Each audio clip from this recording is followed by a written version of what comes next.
24 Angler. Yes, baby! 13 Angeltage. Alter, hab ich eben geschwänzt. 4 Gruppen. Guckt euch das an! 3 Zielfische. Dieser Biss. Eine Finalrunde ohne Ortskenntnisse. Und ein Pokal. Der YPC Bank 2023 wird präsentiert von Shimano, Closer to Nature, Closer to People, Hearty Rice, Feel the Difference und LMAB, Every Great Story Starts with a Cast. Hallo liebe Zuschauer und herzlich willkommen zur 15. Folge im YPC Bank 2023 und damit zum zweiten Angeltag in Gruppe D. Die Tabellensituation sieht nach Tag 1 folgendermaßen aus. Quantum Team Angler Jonas Töllner liegt nach einer Turbo Full Card auf Platz 1. Er kann sich wie sein Verfolger Flo Hassenflug von Stroft voll aufs Upgraden konzentrieren. LMAB-Produktentwickler Enrico Di Ventura ist aktuell Dritter und braucht auf jeden Fall noch einen Hecht. Garmin Pro-Staffer Dietmar Isaiah darf dagegen wählerisch sein. Er hat bisher 3 Fische, allerdings schon alle Arten und insgesamt die bisher besten Fischgrößen. Mit 3 ordentlichen Fängen, egal welcher Spezies, hätte er erstklassige Halbfinalchancen.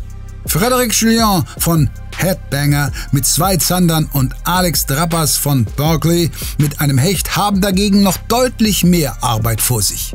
Heute starten Enrico, Dietmar und Flo im Südosten in Zone 4. Fred, Jonas und Alex treten im Nordosten in Zone 3 an. Für einige fühlt sich das wie ein Heimspiel an. Jonas hatte seine absoluten Sternstunden letztes Jahr im Nordosten, wo der Niederländer Alex sogar zu Hause ist. Wahlholländer Didi hat in seiner heutigen Zone im Südwesten ebenfalls sehr viele Jahre gelebt.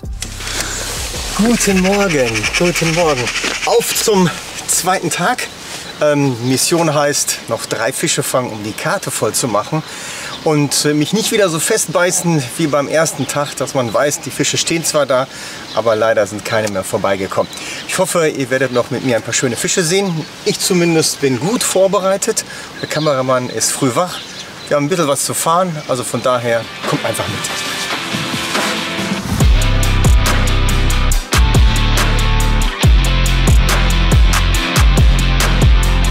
Alle Angler machen sich auf den Weg an ihre Spots. Enrico muss jedoch kurzfristig umdisponieren. Ja, Leute, das ist jetzt natürlich für mich nicht so geil, muss man sagen. Ich hoffe, dass das heute das erste und das letzte Mal gewesen ist, dass ich Flo irgendwo treffe, weil ich weiß auch, dass er eine Strecke am Fluss befischt oder kennt, dass er die Strecke auf jeden Fall kennt. Die ich auch kenne und die auch einige andere Leute kennen, offensichtlicherweise, sonst hätte ich die ja nicht als Info oder als Tipp bekommen.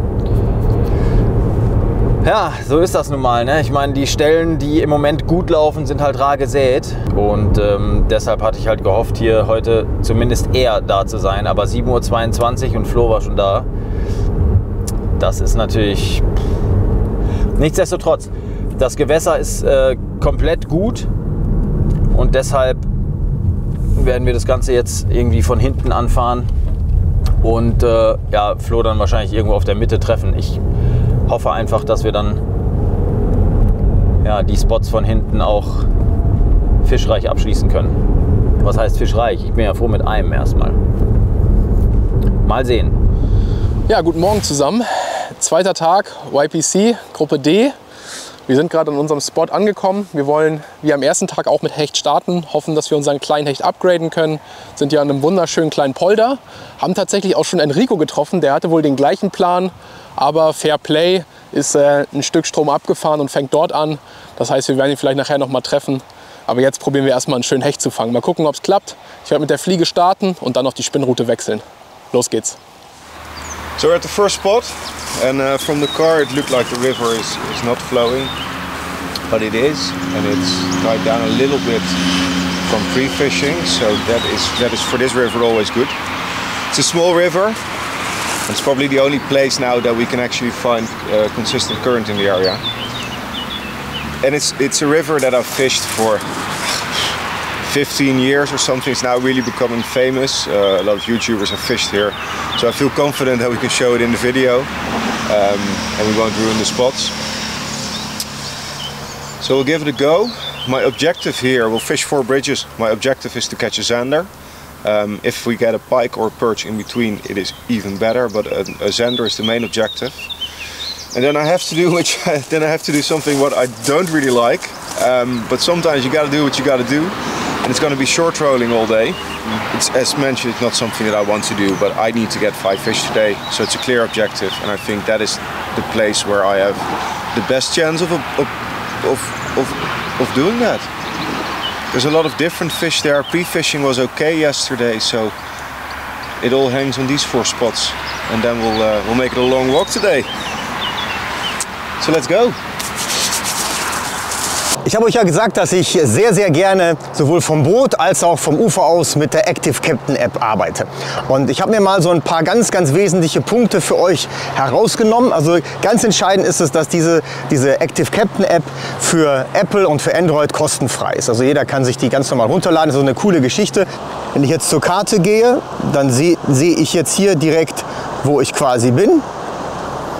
Und jetzt gehe ich einfach mal größer. Und dann werdet ihr nämlich sehr schnell sehen, also der rote Bereich ist flacher Bereich. Und dann werdet ihr hier sehen, an dieser Buhne läuft zwischen 2,5 und 3 Meter entlang. Hier seht ihr einen kleinen Kessel. Hier seht ihr ebenfalls, dass das Wasser hier ziemlich dicht zum Buhnenkopf hin reingeht.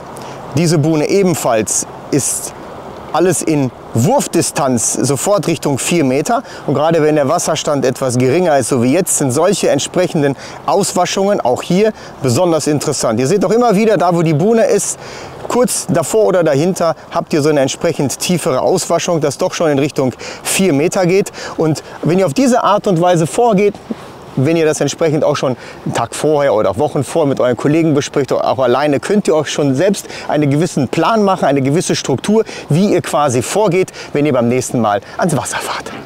Für mich geht es jetzt um die Wurst. Ich muss 3 Fische fangen für eine volle Karte. Der erste Wurf am 2. Tag. Wir werden sehen, ob die Zander beißen wollen.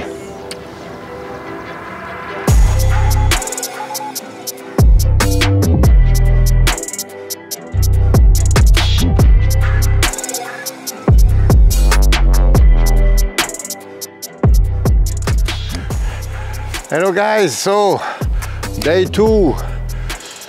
I give a shot 5 minutes on top water. I have a really tiny place there next to a perch spot, and my plan is to see if there's a pike active on top water very fast, and then I go to perch. My target is perch and pike mainly. I have 2 zander. Potentially I will need to upgrade zander later, but first I need to secure those 2 fish. So let's go and wish me luck. Ich fange an mit einem Topwater, Frosch, und den ich einfach nur kurbel, schön langsam übers Kraut. Frosch hat eine kleine Besonderheit, die werde ich euch aber vielleicht später noch zeigen. Jetzt will ich erstmal gucken, ob ich damit überhaupt irgendwen hier aus dem Versteck locken kann.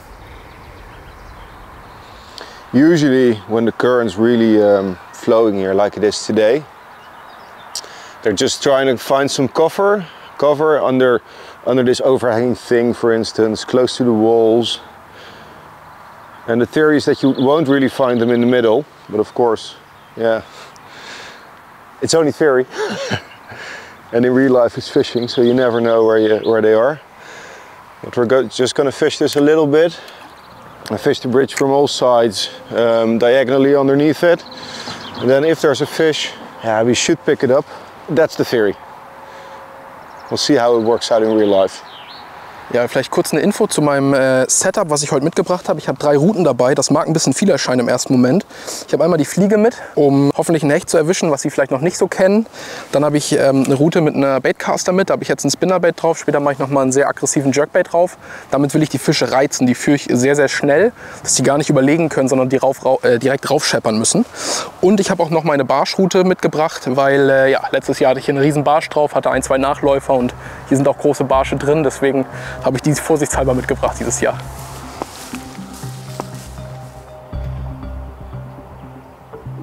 There's one, there's one. One is behind.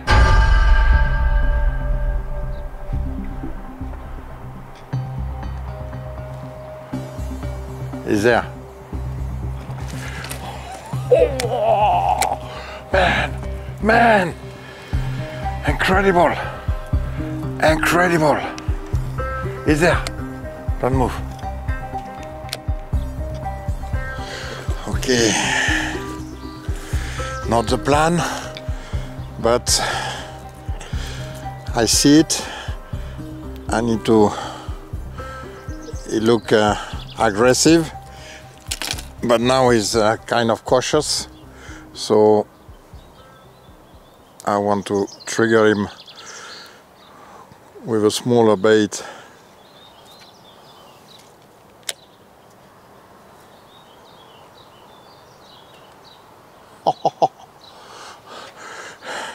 Like no reaction at all, no reaction at all.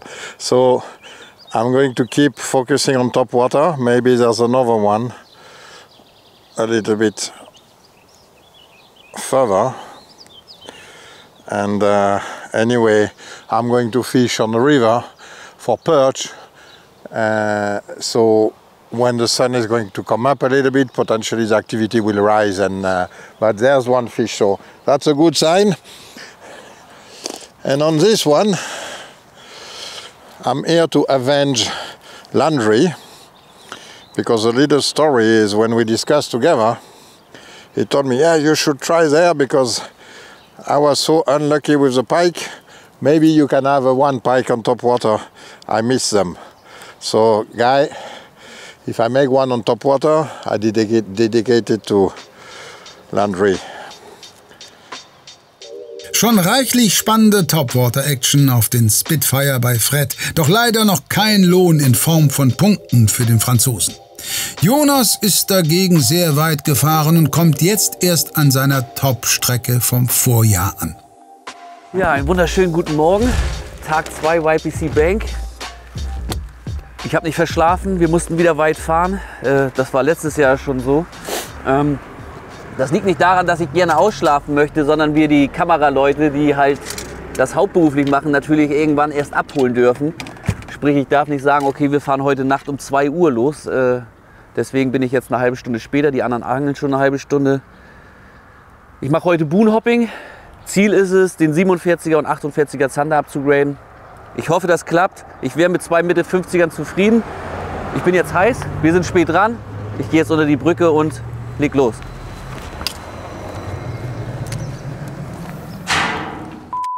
Erster Eindruck vom Wasser ist, dass es hier nicht so ganz einfach ist. Also nicht so einfach wie ein Stück weiter oben, da wo wir Flo getroffen haben. Da ist noch ein bisschen mehr Platz zwischen dem Kraut, aber hier ist es halt nicht so. Ist aber nicht so schlimm. Ich werde das hier ganz entspannt, sofern das denn möglich ist, ganz entspannt durchangeln. Ja, im Kraut ist man mit dem Spinnerbait auf jeden Fall noch fast am besten bedient. Und solange sich das Blatt dreht, macht er natürlich auch die Fische da unten aufmerksam auf sich. Aber es ist schon hart mit dem Kraut hier. Hier im Verlauf des Polders, ich habe gerade zum Kameramann gesagt, da muss einer stehen. Hier gibt es so eine kleine Verbreiterung, also wie so eine Lücke im Schilf, wo das Schilf nicht in eine gerade Linie läuft, sondern einmal so eine kleine Ausbuchtung hat. Und da sind dann auch einzelne Schilfhalme, die so ein Stück weiter rausstehen, und normalerweise ist das ein Spot, wo einer stehen muss. Und das hier sind eigentlich die Algen, die man nie haben will, diese Fadenalgen, die sich ums eigentliche Kraut wickeln. Das ist nämlich wirklich, das ist eine Katastrophe, das bleibt überall hängen, das verstopft oder ja doch, das verstopft einem hier den Kugellagerwirbel, alles voll mit dieser Fadenalge. Aber Im wahrsten Sinne des Wortes, da muss man durch.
Ich habe meinen Pike, Leute. Und der ist auch gar nicht schlecht. Geile Scheiße, Mann. Geile Scheiße, ich habe den Pike. Den messen wir jetzt schnell. Und dann gucken wir, ob wir noch einen kriegen. Weil es ist noch früh. Wir werden gleich Alarm machen, das weiß ich jetzt schon.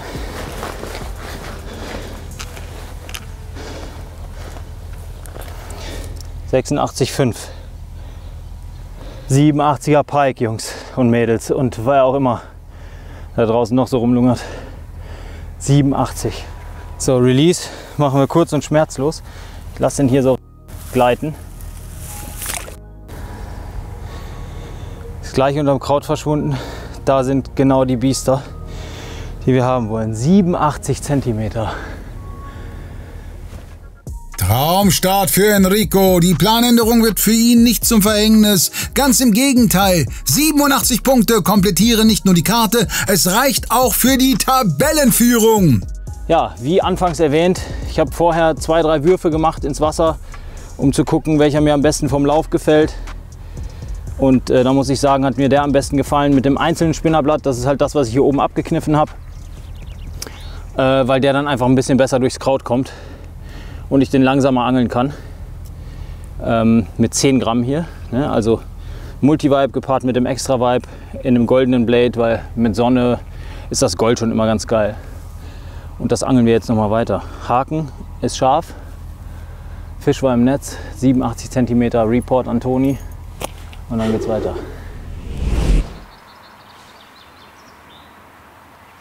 Oh, fuck. Small nibble. Probably perch or something. Probably one the size of the lure, so eyes bigger than his mouth. So I'm using a small paddle tail, a Berkley Sig Vibe, and I'm fishing against the current. So that means that the current will be giving the little paddle tail a lot of action. So usually when you're drop shotting, you would give a lot of action to the lure. And really here the only thing I need to do is just slowly wind it against the current, and the paddle tail will go, and then hopefully a zander will go boom. Or a perch. I need both, so I'm not really picky at the moment. On a tight schedule here, this is not the bridge that I have most confidence in.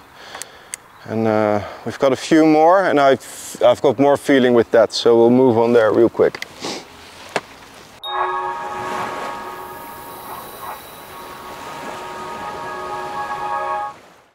Sharpshooter aufgepasst! Der neue Drunk Shooter ist endlich da. Mit Johannes Gasser, einem der erfolgreichsten pelagischen Angler im deutschsprachigen Raum, hatte ich die nötige Unterstützung in der Entwicklung mit einem absoluten Experten auf diesem Gebiet. 25 cm lang, 55 Gramm Kopfgewicht plus 40 Gramm Ködergewicht. Extrem aquadynamisch. 3 Aktionen in einem Köder. No Action, Low Action und High Action. Und natürlich phthalatfrei. Ausgestattet mit den hochwertigsten Komponenten. Power-Sprengringe, Power-Wirbel und ein super scharfer, mega stabiler Kopfdrill. 5 Top-Dekore für alle Gewässertypen und Trübungen. Mit diesem Köder trefft ihr sicher ins Schwarze. Der Drunk Shooter. Ab sofort in euren Tackle-Stores. Na, heute schon was vor? Träum weiter. Bist du dir sicher? Wieso sagst du es nicht gleich? flow to the couch. Might wake the neighbors up, break you in and break you out. In the end, we gon' make a child.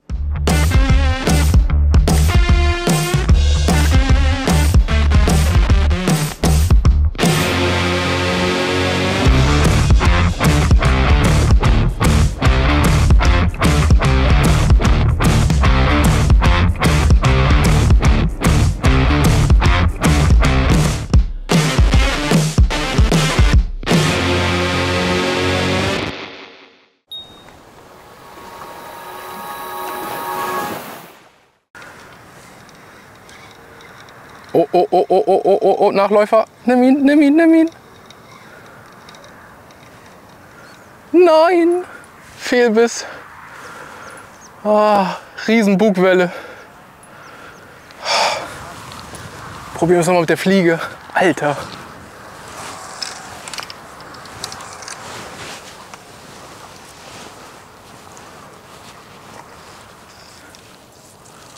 Ja, ich glaube, falscher Alarm. Ist, glaube ich, ein Karpfen. Ich kann ihn sehen. Ja, und für alle, die sich gefragt haben, warum ich hier dieses Ding mit Noppen die ganze Zeit unten habe, das ist ein Schnurbasket, ein Linekeeper. Da lege ich quasi meine Fliegenschnur drauf, damit die nicht unten im Boden in den Pflanzen hängen bleibt und ich nicht die ganze Zeit festhänge hier an den ganzen kleinen Gewächsen. Genau. Und die fliegt dann runter, sobald ich werfe. Flo kämpft weiterhin mit den Hechten. Fred wechselt dagegen Spot und Zielfisch. Okay, so now let's see if we can find some perch. I insist on something here. I'm fishing Texas hook, and obviously I could also fish with a jig head, but I want a different presentation, and the rocker head is going to give me this extra push on the water, and then every time I get rocks or stuff, it's so flat that it doesn't go inside. So that's one point. The second point is like I get a really free movement between the connection of the weight and the hook. And here I'm allowed myself to use a Texas hook, even if I don't like it when I don't need it. But here it's not so much important because the banger rib is really specially designed, and you see the belly is totally empty. So there's no force needed for the fish to really push down your bait on the hook. So yeah, the banger ribs or the banger lizard or the banger bug or the banger crow are really made in this spirit of really being able to punch your bait through the Texas hook. So they are really built in for Texas hook, and that allowed me to use it even when I could use a jig head, a normal jig head. So here I want a different presentation, and yeah, I will use a Texas hook, and I don't feel like I'm going to miss any bite. At least that's not my experience.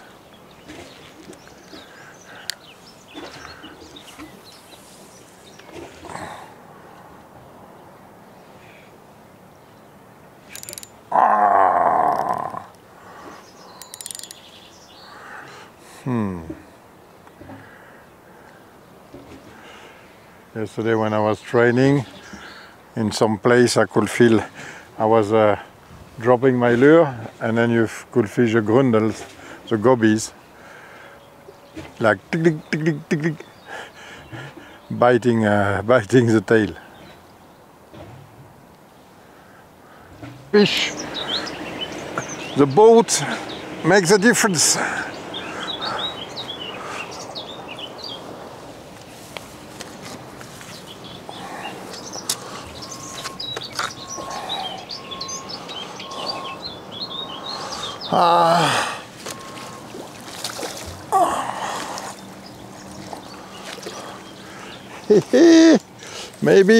Maybe the third zander, but it could be short again. Anyway, I don't think it make it, but no, 40 again. Too short, baby. But again, you know, pay attention. I reposition my bait right when the boat was passing, and I get a bite. 2 centimeters short, but it's a bite, so indication. I don't need really the zander, I want the perch, but they're going to react hopefully in the same way when the boat is passing.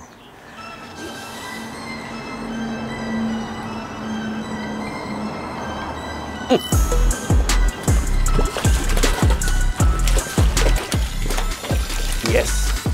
Barsch. Upgrade. Ich schmeiß das Geld kurz mit rein.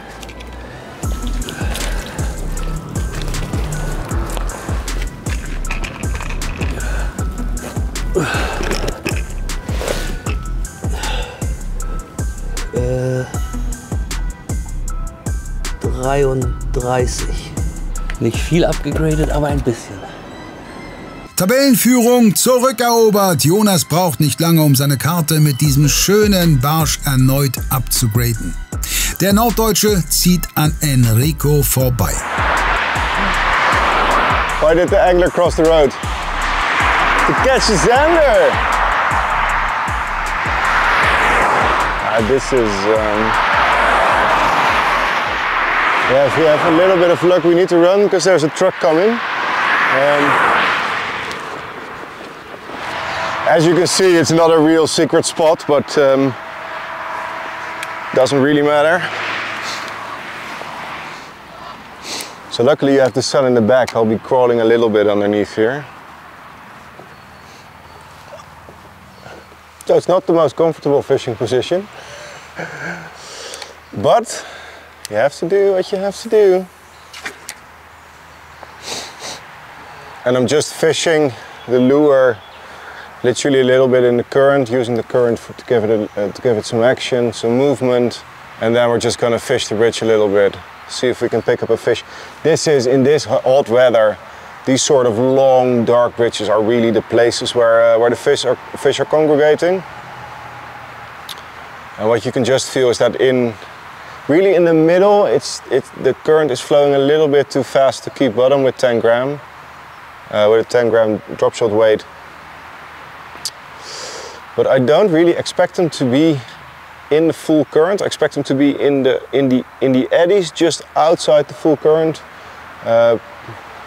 against the walls, where they can feel a little bit of shelter and where they can just wait for the river to bring them something to eat, which is in this case, hopefully my soft bait. One of the things that really doesn't help here is that I am nearly 2 meters tall.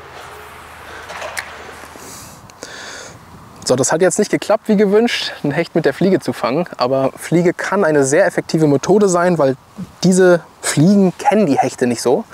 Wenig Leute Fliegen fischen auf Hecht, deswegen kann man damit echt viele und auch sehr große Fische fangen.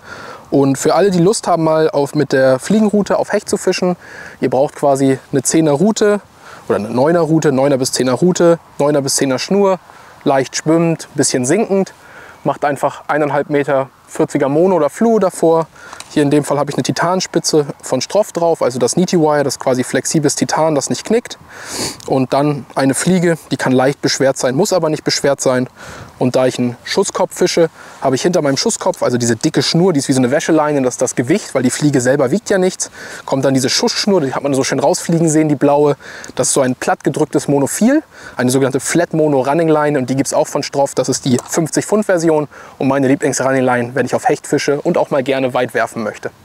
Viel Erfolg, falls ihr mal mit der Fliege losgehen wollt auf Hecht. So I'm going to use a darting head for small perch, for perch, with again a small size Banga rib. I'm going to change color now, get something more natural. A lot of small one like this. I'm going to use a little bit of glitter, mixed color, try to fish with a little bit more aggressive twitch.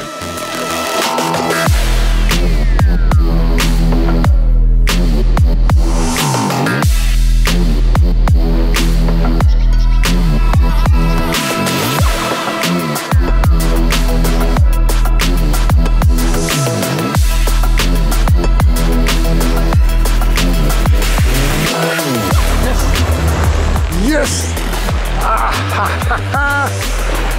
I was calling the bite for the boat, and here I have it. Changing. Could be nice. Could be nice. I don't know. Oh, what? Hey! Man, this is nice. This is nice.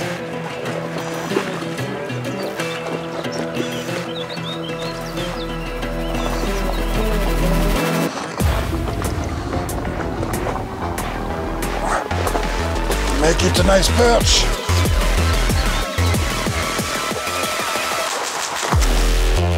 Yes.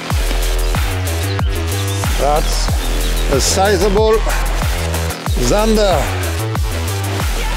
Yes, sir. That's a good zander. Man, not the one I searched, but I take it. Look at this. Banger rib. Who need a shad when you have a banger rib?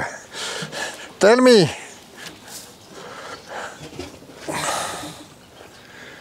Oh, 59 and a half. 59 and a half. Okay, so 59 and a half. Yes, a 60 zander. That's feel good. That feel good. Up.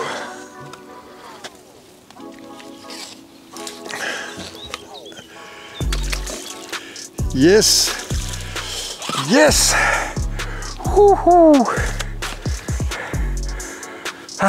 That's really good. And again, second fish when the boat is passing. Different technique. So I'm gonna keep hammering with this small bait. Yeah, if it brings me a bigger zander, it's good, I take it. But I would really like to have a big perch. Toller Zander für Fred, der heute deutlich besser reinfindet als am ersten Wettkampftag. Ein großer Barsch würde ihm allerdings weiterhin sehr gut zu Gesichte stehen. When I use this technique of darting soft bait, so I use obviously like a conic shape. I call it dynamic head. That allows the bait to dart. But to have the proper action, the most important also is the type of rod you use. Here I'm using fairly small one, so I've choose here I use the Spike Pro that I will use normally for top water. So it has a fast, extra fast action. So it's quite nervous, and that allowed me to have nervous dart. You cannot use too much a soft tip, because then you will reduce the darting action of your bait. You want your bait to be like really, you need to hammer in your bait, and the movement of the wrist here, it's really like tick tick. I give two shake or two twitch. You pull, and once you are pulled, pump, let it go down, and then again send it back, another movement. So that your bait, you can imagine, goes bum bum, bum bum. And that's what you want to try, really, to have like a double movement. And after you can play, once you master your movement, you can play tuck, tuck, tuck, going up, higher up, and then go down, higher up and go down, or play really close from the bottom. Während Fred mit seinem Start durchaus zufrieden ist, läuft der Morgen für Didi bislang schleppend. Puh, das ist harter Tobak heute. Also den Anfang habe ich mir eigentlich anders vorgestellt. Ein paar schöne Buhnen abklappern, in jeder Buhne schnell mal einen Zander abgreifen, aber so einfach ist das nicht. Wahrscheinlich verkehrtes Buhnenfeld ausgesucht. Ich war hier beim Training zwar gewesen, ist aber schon ein bisschen was her, ein paar Tage.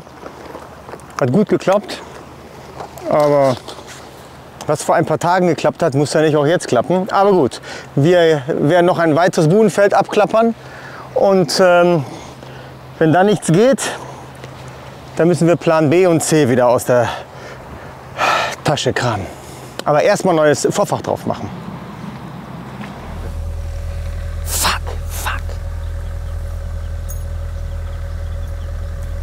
Oh, und ich wusste, dass da einer steht. Alter, ich habe da jetzt schon das zweite oder dritte Mal hingeworfen.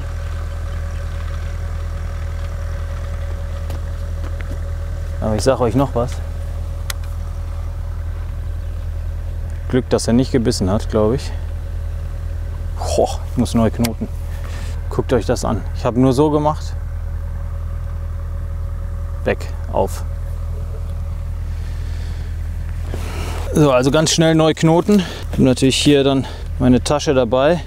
Das ist halt das Praktische, wenn man so Taschen hat, die man dann von vorne nach hinten schieben kann auch. Ja, um dementsprechend schnell handeln zu können, wenn man das muss. Alles griffbereit zu haben. Also wenn man läuft und angelt, beim aktiven Angeln empfiehlt es sich wirklich nicht zu viel mitzuschleppen. Ne? Und deswegen sind solche Taschen immer ganz gut. Wenn mir der Knoten gerissen wäre, Leute. Nein, Biss, nein, nein! Ah, Scheiße! War das jetzt ein Biss oder war das ein Karpfen, den wir wieder berührt haben? Oh, Freunde. Ich befürchte, es war ein Biss. Aber ich glaube, es war ein Karpfen. Mal rüber da.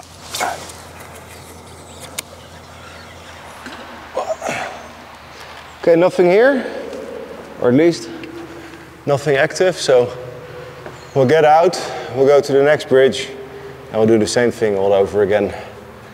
And these next two bridges are actually the ones that I expect a lot from, or at least one fish, and then we'll go to our next plan. So back it up and go, if we get out here alive.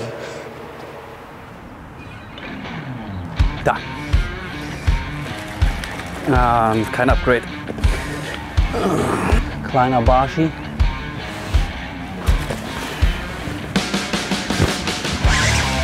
Fisch! Ein großer!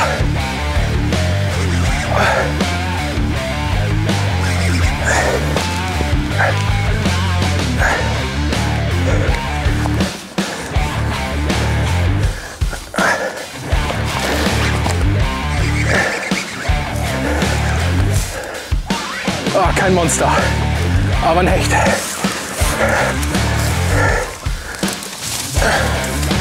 Oh, der hängt knapp. Oh nein! Oh.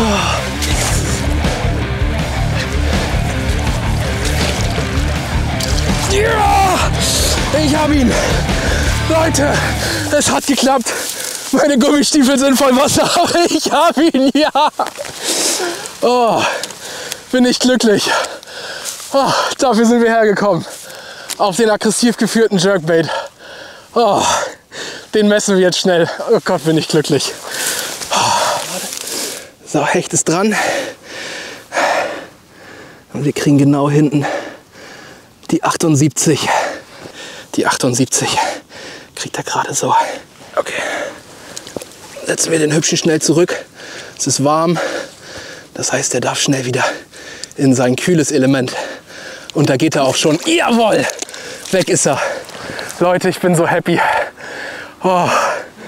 Auf der anderen Seite drüben, ich hatte kurz Kraut, habe ich ihn aus dem Kraut geschlagen, den Köder, nochmal Kraut, nochmal rausgeschlagen und dann ist er raufgescheppert. Yes! Nach Enrico holt sich nun also auch Flo einen guten Hecht aus demselben Polder und das hat Konsequenzen für die Tabelle. Flo zieht an Enrico und Jonas vorbei und ist jetzt Erster. Gebissen auf einen Western Swim, habe ich mit diesen roten BKK-Haken noch ein bisschen getuned, passend zum roten Bauch. Davor geschaltet wieder Nickel-Titan 0,40. Ihr seht das, obwohl der gesprungen ist, alles kein Knick, nix. Das Zeug ist, das war sogar im Maul ja, sieht aus wie neu, kann ich direkt weiterfischen. Und davor habe ich meine geliebte Stroft R6, die perfekte Schnur für viel Kraut und Polder, weil die wie so eine Motorsäge durch das Kraut sägt. Hammer, weiter geht's. Vielleicht kriegen wir noch einen, beziehungsweise wir fischen noch ein paar Meter und dann fahren wir Barschangeln.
Wir feiern LMAB Week und hauen 3 richtig fette Preise raus. Unser Produktmanager Enrico Di Ventura nimmt einen von euch mit zur Zanderjagd, Turnierprofi Johannes Gasser lädt zum Großhechtangeln ein und beim belgischen YouTuber Sami Muib gibt es ein erstklassiges Guiding auf richtig dicke Barsche abzustauben. Abgerundet werden diese 3 unvergesslichen Angeltage mit je einem perfekt abgestimmten Zielfischpaket inklusive Route, Ködern und Zubehör im Wert von je über 500 €. Einfach vom 26.10. bis 3.11. Produkte von LMAB shoppen und mit je 50 € Warenwert landet automatisch ein Los von dir im Lostopf. Ganz egal, ob du bewährte Klassiker oder brandheiße Neuheiten einkaufst. Online bei hechtundbarsch.de bestellen oder im lokalen Fachhandel zuschlagen. In letzterem Fall schick uns bitte deinen Kaufbeleg via E-Mail.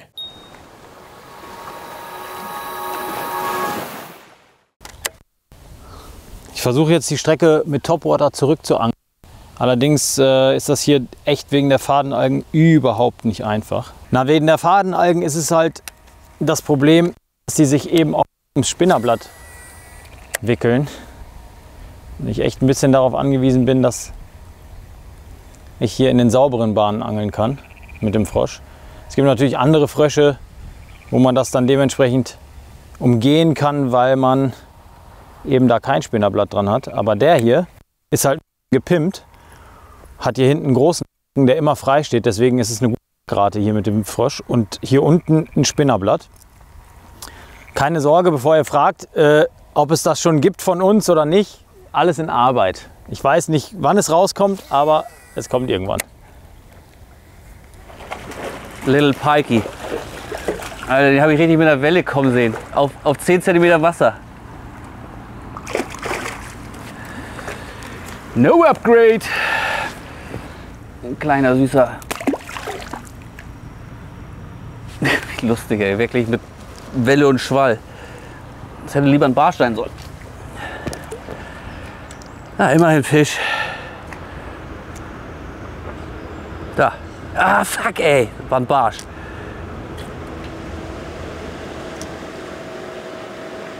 Yes! Oh, man! Man! That's fun! Waiting for the boat! Okay. This one we can release fast. Yep! Pike. Leider kein Zander. Aber ich messe ihn mal. Ja, das ging so schnell. Da war Sebastian gerade kurz die Drohne aufbereiten. Dann hat er doch noch mal gebissen. Ich weiß es nicht genau. Also wir hatten jetzt gesagt, wir müssen upgraden. Ich glaube 62, 63. Das ist der Grund, warum halt immer mit Stahlspitze gefischt werden soll, weil halt immer Hecht als Beifang möglich ist. Ja, das ist ein Upgrade, aber auch nicht viel. Was haben wir da? Welches ist länger? 67. Ja, wieder wie gestern so langsam, mühsam ernährt sich das Eichhörnchen. Ich packe ihn jetzt wieder rein. 67. Jetzt gilt es, den Barsch von eben abzugraden. Immer noch ausbaufähig, aber geil. Upgraden ist gut. Der wollte noch mal beißen. Da steht er. Und weg. Ja, gut. Ich möchte aber eigentlich, bin ich hierher gefahren, um Zander zu angeln. Schauen wir weiter. Ich bin erstmal zufrieden, 2 Upgrades gemacht, aber ich möchte bei allen Fischen eigentlich eine 7 davor haben. Gucken wir mal. Kein Riesenhecht, aber er reicht, um Flo die Tabellenführung abzuluxen. Der hingegen widmet sich gerade der Entwässerung seines Schuhwerks. Ja, da hat das Adrenalin reingekickt, da bin ich einfach reinmarschiert. Bisschen ist schon rausgelaufen, da ist der Rest. Aber immerhin haben wir den Hecht bekommen, Ziel erreicht. Jetzt geht's weiter Richtung Fluss und dann mal gucken, dass wir einen schönen Barsch fangen können. Nun also ein neuer Zielfisch für Flo. Didi ist weiter auf Zander aus und beackert jetzt die nächste Buhne. Nicht weit gefahren, aber dafür ein bisschen holprig gelaufen.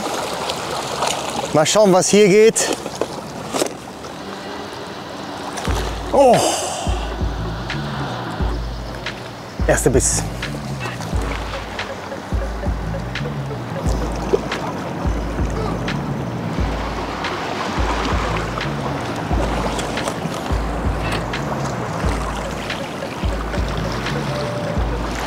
Ja. Fisch!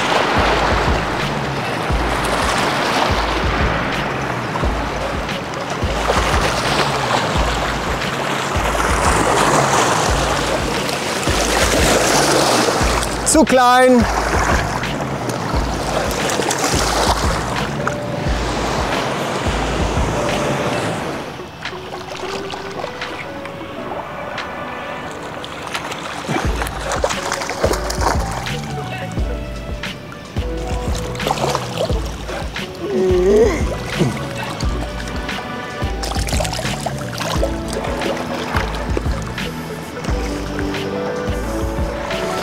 Ich denke, der ist auch zu klein, aber ich schau mal. Gerade 42, der geht jetzt zurück, aber damit werden wir keinen Blumentopf gewinnen. Kleiner Mann, trotzdem vielen lieben Dank fürs Vorbeischauen. Gutes Gefühl, 3 Bisse, einen kleinen Minifisch und ein gerade ebenso Maß. Wir gucken mal, was es dann noch geht. So, müssen noch 2 her, um die Karte voll zu machen.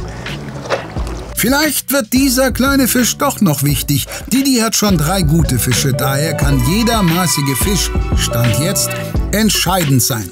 Enrico ist noch immer am Hechtangeln. So, ich habe jetzt noch die letzten 50, 60 Meter vor mir, vielleicht 100. Die mache ich nochmal mit dem Spinnerbait, also mit dem Extra Vibe an dem 10 Gramm Kopf. Vielleicht auch, um zu gucken, ob die Fische jetzt gar keine Lust auf Topwater haben und trotzdem irgendwo noch ein aktiver steht.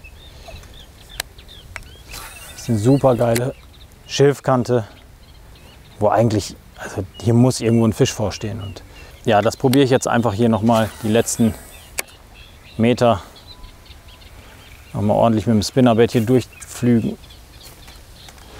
So ihr Lieben, wir haben jetzt den Platz gewechselt. Wir sind vom Polder jetzt an einen großen Fluss gefahren, wollen es hier auf Barsch versuchen. Im Polder hat es geklappt, konnten Hecht fangen, 78, wenn ich mich richtig erinnere. War eine taffe Nummer. Ich hoffe tatsächlich, dass Enrico auch sein Hecht bekommen hat. Das war echt eine faire Nummer von ihm, Fair Play muss ich sagen, dass er dann noch mal woanders hingefahren ist. Also von daher, Enrico, ich wünsche dir echt einen großen Hecht. Coole Nummer von dir.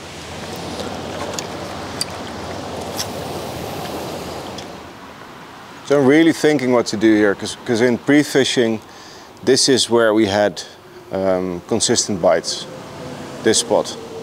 So I'm really thinking what I should do. I've tried the lure that we fished then. Maybe I should go smaller. I'm giving this larger lure a little bit of a go, just to see if, if I can just hang it in their face and hopefully they'll take it. But with all the small bait fish, around, they might be onto super small baits.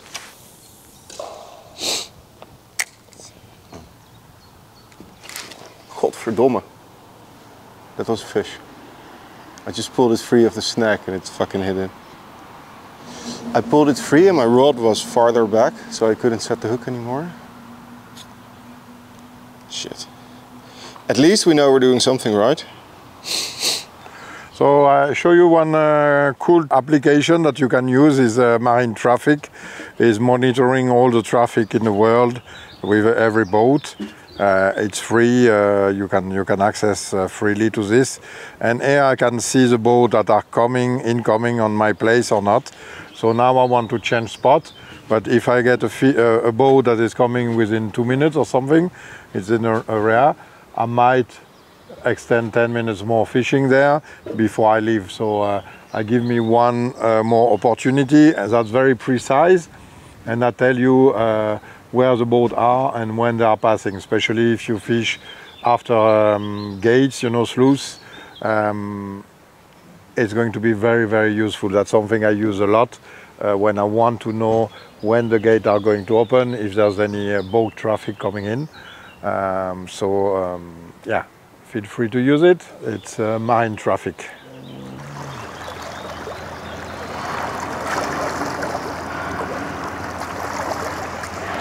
Wir gehen noch gleich mal kurz vorne an den Eingang. Active Captain hat mir einen Tipp gegeben. Da habe ich schon ein paar schöne Zander, zwar vom Boot, aber da stehen sie. Vielleicht sind sie dann größer. Also wenn ich ein Zander wäre, würde ich da stehen.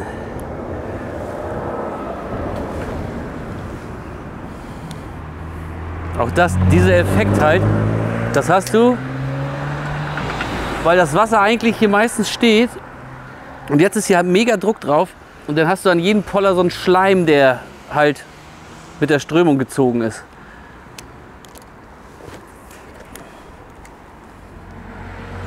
Fisch. Barsch. Nee, kleiner Zetti. Weg. Wäre eh kein Upgrade.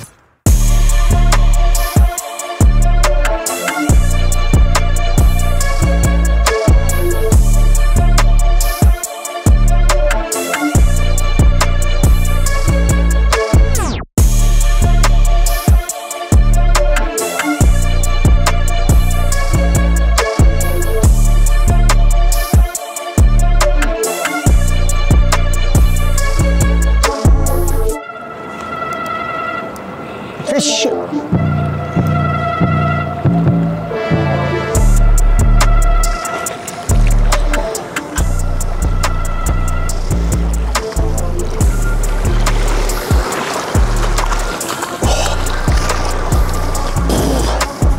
Was für eine schwere Geburt. Aber für so einen tollen Zander, da lohnt sich das. Also, die ersten vernünftigen Punkte an diesem Tag auf meinem Board und auf den Shetties ist und bleibt Verlass. Ah, herrlich. So, kurz messen.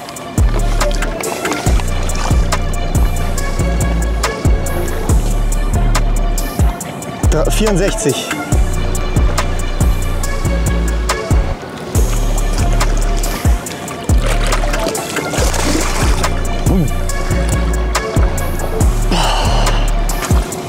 Noch einer. So schnell kann's gehen. Nach anfänglichen Schwierigkeiten bringt Didi erst einen kleinen und nun einen ziemlich guten Zander auf die Matte. Schon ein kleinerer Fisch würde ihm jetzt reichen, um von 4 auf 1 zu springen. Und der Tag ist noch verdammt lang. Alex ist hingegen zunehmend frustrierter. One of the things that I've learned that it's really frustrating in competition fishing is that you can make a plan, you can pre-fish it, you can have a full card in pre-fishing, and then at the moment you're there, the fish are just gone. Maybe someone's fished here this morning already, yesterday, I don't know. Maybe I'm doing something wrong. Maybe it's holiday for the fish, I don't know. If we have this one nice 65 sander under a bridge here, and at one point it decides that, okay, now it's enough, guy, come on, you've dragged this in front of my face a million times, now I'm gonna get it. Then we'll all be smiling again. With that current and a little bit of the clouds this morning, I mean, I felt so confident that at least we're gonna catch a zander on the river. But we've got one more bridge, so we shouldn't speak too soon. We might get one there. There's a little pike spot there as well. But it's also, of course, it's season opener, so, or that was 2 weeks ago, so everyone's been biting their nails for a few weeks and they've all gone out fishing, so I mean, these spots might have been heavily pressured. Okay, so now back to polder fishing, and I really put all my expectation on top water there. It's a tiny place, so it's all or nothing. After I have more space, more spots for pike fishing, and I will fish like the normal way with soft bait and or hard bait, but yeah, it's a tiny place, and hopefully they can rise easily. I was waiting for the sun came up. We saw one earlier, so let's hope I can have something there. So, ist relativ viel Kraut. Vielleicht steht auch noch ein Hecht drin. Schauen wir mal. Schmeißen wir mal ein Crankbait da rein. So. Ein bisschen was mit Glitzer, mit Silber. Das funktioniert doch immer schön. Wer weiß, vielleicht fangen wir auch noch einen Hecht. Ja, auch nicht schlecht. Einen großen Flusshecht. Backlash written on me, caught rubbing on a glass bowl. I've been ballin', free my ladies in the counter now. I'm already out, already on the countdown. I'ma set it right. Got the backlash written on me, cold running from the pole, and it's on me. Don't know which way we're going now. I don't wanna know it. Might as well be going down. I don't wanna know it. I got the backlash written on me, caught rubbing on a glass bowl. I've been ballin', free my ladies in the counter now. I'm already out, already on the countdown. I'ma set it right. Tja, der Morgen des zweiten Tages ist vorbei. Und naja, ein paar kleine Zander, ein ordentlicher Zander, auf die ich gehofft hatte. Sie sind hier, aber aus irgendeinem Grund sind sie ein bisschen zickig, obwohl der Biss war so hart. Von zickig kann man davon nicht sprechen. Die Stelle ist hier so geil, die werden definitiv noch auf gute Fische kommen, aber ich habe mich ja auch schon am allerersten Tag in ein Gewässer festgebissen, in der Hoffnung, dass dann noch ein großer Barsch kam am Amsterdam-Rhein-Kanal. Und ich habe ein wenig die Angst, dass wenn ich hier wirklich noch mal 4 Stunden bleiben würde, also auch den Nachmittag heute am zweiten Tag fische, dass dann eventuell die Sache nicht aufgeht. Und ja, ich werde sie auf jeden Fall noch ein paar Mal fischen, vielleicht noch 10 Minuten, Viertelstunde, packen wir eine ganze Kladderadatsch ein und dann geht's ab zu einem anderen Spot. Und wohin, das seht ihr in der nächsten Episode. Das war's für heute. Es ist angerichtet für ein spannendes Finale am Sonntag. Jonas, Flo und Enrico liegen mit ihren Fullcards recht dicht beieinander auf den Plätzen 1 bis 3. Doch ihre Scoreboards haben durchaus noch Schwächen und Dietmar liegt mit 4 guten Fischen und einem kleinen Zander brandgefährlich in Lauerstellung. Auch Fred, der bisher einen guten Tag erwischt hat, sollte man nicht abschreiben. Bei Alex hingegen ist auch heute der Wurm drin. Er braucht in seiner Homezone einen richtig guten Nachmittag, um nochmal gefährlich zu werden. Wir sehen uns Sonntag und freuen uns bis dahin über Likes, Kommentare, neue Lure-Drop-Abonnenten, Online-Shop-Besucher und über jeden Kauf bei unseren Partnern im Fachhandel. Ciao.